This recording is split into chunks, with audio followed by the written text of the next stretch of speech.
আমিরে জামায়াতের নির্দেশে বাংলাদেশ জামায়াতে ইসলামীর সাবেক ভারপ্রাপ্ত সেক্রেটারি জেনারেল রংপুরের কৃতি সন্তান এটিএম আজহারুল ইসলামের কারামুক্তি উপলক্ষে শতাধিক এতিম, অসহায় ও দুস্থদের মাঝে খাবার বিতরণ করা হয়েছে। বুধবার দুপুরে রংপুর নগরীর মিরগঞ্জ, তামপাট, কাদেরিয়া হাফেজিয়া ও ইয়াতিমখানায় জামায়াতের রংপুর মহানগর তাজহাট থানার উদ্যোগে এ খাবার বিতরণ করা হয়। এ সময় এতিম, অসহায় ও দুস্থদের মাঝে খাবার পরিবেশন করেন জামায়াতের রংপুর মহানগর আমির উপাধ্যক্ষ এটিএম আজম খান। খাবার পরিবেশনের পূর্বে সংক্ষিপ্ত বক্তব্যে আজম খান বলেন, এটিএম আজহারুল ইসলাম ইসলামী আন্দোলনের এক উজ্জ্বল নক্ষত্র। দীর্ঘ কারাবাসের পর নির্দোষ প্রমাণিত হয়ে জালিমের কারাগার থেকে মুক্তি পেয়ে তিনি আমাদের মাঝে ফিরে এসেছেন। এজন্য আমরা মহান আল্লাহর দরবারে লাখো কোটি শুকরিয়া জানাই। পাশাপাশি আগামী দিনে ইসলামী আন্দোলনে ও দেশ গঠনে তার বুদ্ধিবৃত্তিক নেতৃত্ব আরও ভূমিকা রাখবে। এ সময় তাজহাট থানা আমির মাওলানা রবিউল ইসলাম, সেক্রেটারি রমজান আলী, শিক্ষা বিভাগের দায়িত্বশীল উপাধ্যক্ষ আবু বকর সিদ্দিক সহ আরও অনেকেই উপস্থিত ছিলেন।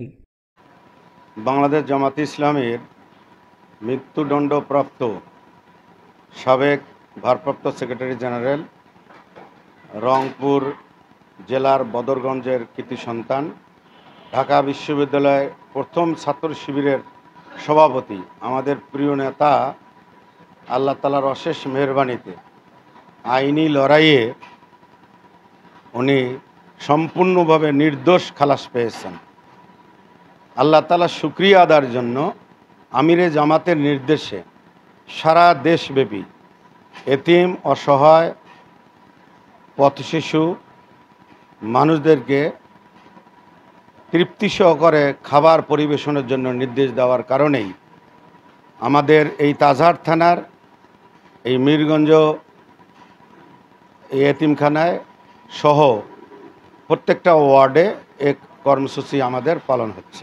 এই আয়োজন মূলত আল্লাহ তাআলার ইচ্ছায় এবং আল্লাহর রহমতে আইনি প্রক্রিয়ার মাধ্যমে যেহেতু সাবেক ভারপ্রাপ্ত সেক্রেটারি জেনারেল নির্দোষ মুক্ত হয়ে আমাদের মাঝে ফিরে এসেছেন, এজন্য আমিরে জামাতের নির্দেশে সারা দেশব্যাপী আজকে এতিম এবং অসহায় পথশিশু ব্যক্তিদেরকে আমরা এই তৃপ্তি সহকারে খাওয়ানোর কর্মসূচি পালন করছি।